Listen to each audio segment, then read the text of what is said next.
दोस्तों अब आप लोग तैयार हो जाइए और कुर्सी की पेटियां बांध लीजिए, क्योंकि अब ऑयल के प्राइसेस जबरदस्त बढ़ने वाले हैं। आप देखिए कि जो क्रूड ऑयल है उसकी कीमतों के अंदर जबरदस्त उछाल आपको देखने को मिला है। $80 पर बैरल, एक बैरल के अंदर लगभग 159 लीटर्स होते हैं, तो उसकी कीमत $80 तक पहुंच चुकी है। इसका मतलब है कि जस्ट डबल आप जो पेट्रोलियम प्रोडक्ट्स खरीदते हैं उनकी प्राइस भी हाइक पर पहुंचने वाली है। ऐसा क्यों है?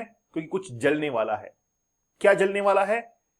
IRGC, Iranian revolutionary guard Corp ने रिसेंटली ये कह दिया है कि हमने आज तक धमकी ही दी है, इस बार अगर स्ट्रेट ऑफ हार्मुज से कोई शिप गुजरता है तो उसको जला दिया जाएगा, सेट ऑन फायर। तो किसी की हिम्मत नहीं होगी वहां से गुजरने की। अगर एक दो शिप भी वहां पर जल जाते हैं तो इसका मीन्स ये होगा कि आगे आने वाले समय के अंदर आईआरजीसी जो है वो ईरान के अंदर राज करने वाला है। या फिर इसके उलट होगा। क्या? जैसे आप देखिए, लेबनान के अंदर हिजबुल्लाह है, गाजा के ऊपर हमास है और फिर यमन के अंदर हुतीज हैं, वैसे ही ईरान के अंदर भी एक नया ग्रुप क्रिएट हो जाएगा, आईआरजीसी। जिस तरीके से आयतुल्लाह खमनेई को मारा गया है, जो इजराइल की इंटेलिजेंस है, मोसाद के जो ऑफिसर्स, इंटेलिजेंस ऑफिसर इतना अंदर तक घुस चुके थे ईरान के कि उसकी जो नब्ज है वो इजराइल के हाथ में थी कि कहां कहां खमनेई जाता है। ठीक है, अब हम लोग बात करने वाले हैं कि ईरान ने रिसेंटली उस रास्ते को ब्लॉक कर दिया है जहां से ऑयल एक्सपोर्ट होता है। यूरोपियन कंट्रीज देख लीजिए, धड़कनें उनकी बढ़ी हुई हैं। भाई ठीक है, हम तो खैर फिर भी डेवलपिंग नेशंस हैं, जो डेवलप्ड नेशंस हैं उनके बेसिस पर ही चलते हैं। ठीक है, आज यूरोप की जो धड़कनें हैं वो सबसे ज्यादा धड़क रही हैं, क्योंकि पूरी तरीके से गैस सप्लाई जो कतर वगैरह से होती है पूरी तरीके से ब्लॉक। और ऑलरेडी जो है कतर ने इनकार कर दिया है कि हमारी तरफ से अब कोई भी ऑयल का और गैस का एक्सपोर्ट नहीं होगा। 33 किलोमीटर्स का जो पैसेज है स्ट्रेट ऑफ हार्मुज को, उसको पूरी तरीके से ब्लॉक कर दिया है। मैं आज जिक्र करूंगा कि 1987 के अंदर इराक ईरान ने मिलकर एक टैंकर वॉर चलाया था। उसका इंपैक्ट अगर याद कर लिया जाए और आज के ऊपर अप्लाई कर दिया जाए तो सेम इंपैक्ट जो है वो देखने को मिलेगा। चलो बात करते हैं, रिसेंटली क्या हुआ है कि ईरान के अंदर जो इस्लामिक रिवोल्यूशनरी गार्ड कॉर्प है, आईआरजीसी है, उसने मंडे को यह कहा कि हम लोग स्ट्रेट ऑफ हार्मुज को क्लोज कर रहे हैं, क्लोज कर चुके हैं। वहां से कोई भी शिप जो है वो नहीं गुजरेगा और अगर गुजरता है तो सेट ऑन फायर। अब जो है उसको क्या कर दिया जाएगा? सेट ऑन फायर कर दिया जाएगा, उसको आग लगा दी जाएगी। इतना जबरदस्त यहां पर एक स्टेटमेंट जो है दिया गया है। ये आप लोग देख रहे हैं स्ट्रेट ऑफ हार्मुज है ना, जिसको हिंदी में हम लोग कहते हैं जल संधि। तो ये जो पर्शियन गल्फ है उसको ओमान गल्फ से कनेक्ट करता है कौन? Straight of Hormuz. यहां पर आप देखेंगे कि यहां पर ओमान है, छोटा सा, वैसे ओमान यहां पे पूरा है लेकिन ओमान का एक छोटा सा पार्ट यहां पर भी है। बहुत से जो लोग हैं वो ये समझते हैं कि यूएई और ईरान के बीच में है, लेकिन यूएई और ईरान के बीच में नहीं, ईरान और यमन के बीच में, सॉरी ईरान और ओमान के बीच में है स्ट्रेट ऑफ हार्मुज। तो ये जो स्ट्रेट ऑफ हार्मुज है एक नैरो पास है, ठीक है, जो कि which is about a fifth of the world's oil passes. पूरे विश्व के अंदर जो ऑयल पास के लिए रास्ते हैं उसमें से फिफ्थ लार्जेस्ट ये ऑयल पाथ है। अब ये जो आप लोग देख रहे हैं country, Saudi Arabia, Kuwait, Iraq, Qatar, Bahrain, UAE, ये सब जो है इससे इंपैक्ट होने वाले हैं। खासतौर पर एशिया के ऊपर भी इसका इंपैक्ट पड़ेगा। रिसेंटली मैंने आपको बताया कि यूएस इजराइल ने मिलकर ईरान के ऊपर स्ट्राइक की थी और अब जो है इंडिया के ऊपर भी ऑयल प्राइसेस को लेकर इसका एक जबरदस्त असर देखने को मिलने वाला है। अब बात क्या है, क्या वाकई में इंडिया के पास में इतनी कैपेसिटी है कि इससे ओवरकम हो जाए? और इसके लिए हमको देखना पड़ेगा कि इंडिया के ऑयल रिजर्व्स कितने बेहतरीन हैं, क्योंकि ऑयल रिजर्व्स हमारे पास में जितना ज्यादा होंगे हम लोग उतना दिनों तक आगे सरवाइव कर पाएंगे। क्योंकि रशिया जो है ऑलरेडी यूक्रेन के साथ में वॉर में है। अब रशिया का साथ हमारे साथ में है तो सही, लेकिन कब वो छूट जाए पता नहीं। क्योंकि जिस तरीके से आज चाइना ने क्लियर कर दिया है कि हम लोग हर कंडीशन में ईरान के साथ में है, इसका मतलब है कि पूरा विश्व जो है वो दो धड़ों के अंदर बढ़ चुका है। एक तरफ ईरान, रशिया, चाइना, ये सारे कंट्रीज एक तरफ है और दूसरी तरफ इजराइल, यूएसए, यूरोपियन कंट्रीज और मुझे बोलने के अंदर ये हिचकिचाहट एक पल की भी नहीं होगी कि इंडिया अगर किसी खेमे को चुनता है, किसी पक्ष को चुनता है, तो वो पूंजीवादी पक्ष होगा, वो कैपिटलिस्ट कंट्री का पक्ष होगा। क्योंकि रिसेंटली प्राइम मिनिस्टर का इजराइल के अंदर विजिट होना इस बात का संकेत देता है कि अगर कल को इंडिया से पूछा जाए कि इंडिया किस तरफ है, तो इंडिया जो है वो अमेरिका के ही खेमे को चुनेगा।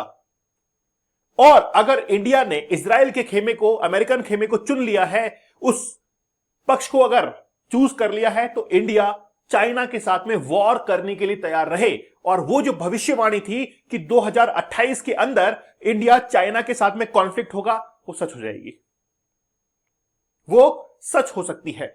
चलिए अब देखते हैं कि लगभग India's import approximately 90% of crude oil, the tensions in the Persian Gulf region have put oil supply at risk. ये रिस्क पर चली जाएगी, ठीक है। 20 से 25% ग्लोबल ऑयल, क्रूड ऑयल जो है वो यहां से सप्लाई होता है। अब यहां पर आप देख सकते हैं ये पर्शियन गल्फ है, ये ओमान, ठीक है, ओमान, गल्फ ऑफ ओमान है, और यहां पर छोटा सा पार्ट ओमान का है। ये तो ईरान है ही, और ईरान और ओमान के बीच में है स्ट्रेट ऑफ हार्मुज। ये 33 किलोमीटर का एक पैसेज है। अब एक्चुअली में आप इस मैप में देखेंगे तो ये जो आप लोग एरिया देख रहे हैं, यहां पर इस एरिया के अंदर मैक्सिमम जो कंट्रीज हैं वो यहां पर, ठीक है, वो लाई करती हैं। अब ये सारी कंट्री जो है क्या होंगी, यहां पर इफेक्ट होंगी। ईरान ने दुबई के ऊपर अटैक किया। क्यों किया? क्योंकि दुबई जो था वो एक ऐसा सेंटर ऑफ पार्ट था, पोर्ट सिटी था दुबई, जहां से पूरा कंट्रोलिंग सिस्टम जो है वो हो सकता था, और स्ट्रेट ऑफ हार्मुज के बिल्कुल नजदीक था। ईरान ने कहा हम डूबेंगे, तुमको भी ले डूबेंगे। अब देखिए, the channel has long central to global trade, historically goods such silk, ceramics, textiles यहां से क्या होता है, एशिया के अंदर जाता है, to the route from Asia, ठीक है, ओके। एशिया जो है वहां पर भी भेजता है इनको, हम ऑयल लेते हैं और ये टेक्सटाइल वगैरह उनको भेजते हैं, ठीक है। इसके साथ में ही oil and liquefied natural gas from Saudi Arabia, Kuwait, Iraq, Qatar, Bahrain, the UAE, ये सब जो है यहां से सप्लाई होता है। इसका मतलब है कि यूरोपियन जो कंट्रीज हैं उनकी धड़कनें बढ़ चुकी हैं। इंडिया के ऊपर भी इंपैक्ट पड़ेगा। क्या क्या इंडिया के ऊपर इंपैक्ट पड़ेगा कि इंडिया के अंदर जो गोल्ड के प्राइस हैं, जो गोल्ड के प्राइस हैं, आप मान के चलिए, मैं आपसे आज भी कह रहा हूं 5 लाख तक पहुंच सकते हैं। एक एस्टिमेट मैं आपको बता रहा हूं, एस्टिमेट बता रहा हूं, अगले 2 साल के अंदर अंदर ये 5 लाख तक पहुंच सकता है। जिस तरीके से सिनेरियो चल रहा है, हो सकता है कि गोल्ड के प्राइस, गोल्ड को भी रिप्लेस करने वाला कोई प्रोडक्ट आ जाए, गोल्ड की वैल्यू खत्म हो जाए, ये भी हो सकता है। डॉलर की वैल्यूज खत्म हो सकती हैं। बहुत सारे अनएक्सपेक्टेड रिजल्ट्स जो है आपको देखने को मिलेंगे। लेकिन गोल्ड की प्राइस, पेट्रोलियम प्राइस, सब कुछ बढ़ने वाली है। जिस पेट्रोलियम को हम लोग आज 104 लीटर्स के अंदर ले रहे हैं, वो आगे आने वाले समय में 132 से लेकर 150 तक पहुंच सकता है। वो 50% का हाइक जो है हमको देखने को मिलेगा। अब चलते हैं हम लोग टैंकर वॉर 1987, इराक और ईरान के बीच। इराक और ईरान ने मिलकर स्ट्रेट ऑफ हार्मुज जो है वहां पर क्या किया था, एक टैंकर वॉर किया था। मतलब बहुत सारे टैंकर जो थे उनको आग लगा दी गई थी, है ना, बहुत सारे टैंकर्स को आग लगा दी गई थी, जिसके कारण स्ट्रेट ऑफ हार्मुज ब्लॉक हो गया था। और पूरे विश्व के अंदर खास तौर पर सबसे ज्यादा जो इंपैक्ट हुआ था वो यूरोपियन कंट्रीज हुई थी। जो एशियन कंट्रीज थी वो इससे इंपैक्टफुल इतनी नहीं हो पाई। क्यों नहीं हो पाई थी? क्योंकि हमारे पास में अभी डेवलपिंग नेशंस थे, हम लोग क्या कर रहे थे कि अभी बहुत कम डिपेंडेंसी हमारी पेट्रोलियम प्रोडक्ट्स के ऊपर थी, इतनी फैक्ट्रीज वगैरह नहीं थी, इतना हम लोग ट्रांसपोर्ट को इस्तेमाल नहीं कर रहे थे जितना यूरोपियन कंट्रीज कर रहे थे, क्योंकि उनको ऑयल की और गैसेस की बहुत ज्यादा जरूरत थी, इसलिए ज्यादा इंपैक्टफुल वो हुए, है ना, ज्यादा इंपैक्ट उनको पड़ा।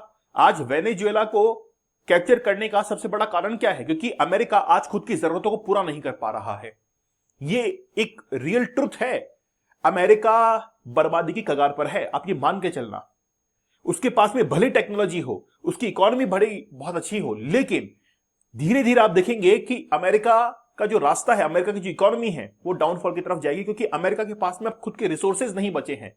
अमेरिका के अंदर जितना डेवलपमेंट हुआ है उनको पूरा करने के लिए जो रॉ मटेरियल है, जो फ्यूल है, वो उसके पास में नहीं होगा। इसीलिए आज अमेरिका अपने भविष्य को देखते हुए ही वेनेजुएला, क्यूबा, ईरान ऐसे देशों के ऊपर अपना कंट्रोल दिखाना चाहता है। ठीक है, तो कुल मिलाकर बात यह है कि जैसे 1987 के अंदर टैंकर वॉर हुआ था और स्ट्रेट ऑफ हार्मुज को पूरी तरीके से ब्लॉकहेड कर दिया गया था और इंपैक्ट हुआ था ग्लोबल फ्यूल के ऊपर, और वैसे ही अब जो है वो हो सकता है। ठीक है, तो ये इंपैक्ट जो है वो देखने को मिलेगा। आज जिस तरीके से जो क्रूड ऑयल है या ब्रेंट ऑयल जो होता है उसकी कीमत $80 प्रति बैरल तक पहुंच चुकी है, प्रति बैरल तक पहुंच चुकी है। एक सीधा स्पाइक जो है वो देखने को मिला है। अच्छा, अब देखिए IRGC जो है, इस्लामिक रिवोल्यूशनरी गार्ड, उनके ऊपर खून सवार है। अब्राहम लिंकन जो कि एक बहुत बड़ा नेवल शिप है, अमेरिका का एयरक्राफ्ट कैरियर है, ऐसे बहुत सारे 4-5 अमेरिका ने उतार दिए हैं। एक को भी अगर हिट कर दिया IRGC ने तो ये मान के चलना कि ये वर्ल्ड वॉर के अंदर कन्वर्ट हो जाएगा, या हो सकता है कि ईरान का नामो निशान नक्शे से मिट जाए। और जो ईरान आज से लगभग 50 साल पहले मॉडर्नाइजेशन के अंदर जिया करता था, वही मॉडर्नाइजेशन वापस से ईरान के अंदर आए, वही आजादी महिलाओं को मिले, वही वेस्टर्न कल्चर जो है ईरान के अंदर देखने को मिल सकता है। आपकी क्या राय है मुझे आप लोग कमेंट सेक्शन में जरूर बताइएगा। डीप वर्क का एक कोर्स बड़ा जबरदस्त है। मैं आपसे कहता हूं कि 30 टेक्निक्स ऐसी हैं जो कि आपके वर्क एफिशिएंसी को इंक्रीज कर देंगी। आपको जरूर इसको ज्वाइन करना चाहिए। 75 डेज का हार्ड चैलेंज, अगर मान लीजिए कोई भी एजुकेटर आपको ये कहता है कि यार 175 डेज का हार्ड चैलेंज आप एक्सेप्ट करो, 175 दिनों में आपकी जिंदगी बदल सकती है, तो वो चैलेंज ये है। डिपेंड आपके ऊपर करता है कि आप चैलेंज को एक्सेप्ट करते हैं या नहीं करते हैं। दीपक इंदौर ऑफिशियल टेलीग्राम चैनल को जरूर ज्वाइन कर लीजिएगा। तो मिलते हैं आप लोगों से अगले सेशन में, तब तक धन्यवाद, थैंक यू, जय हिंद।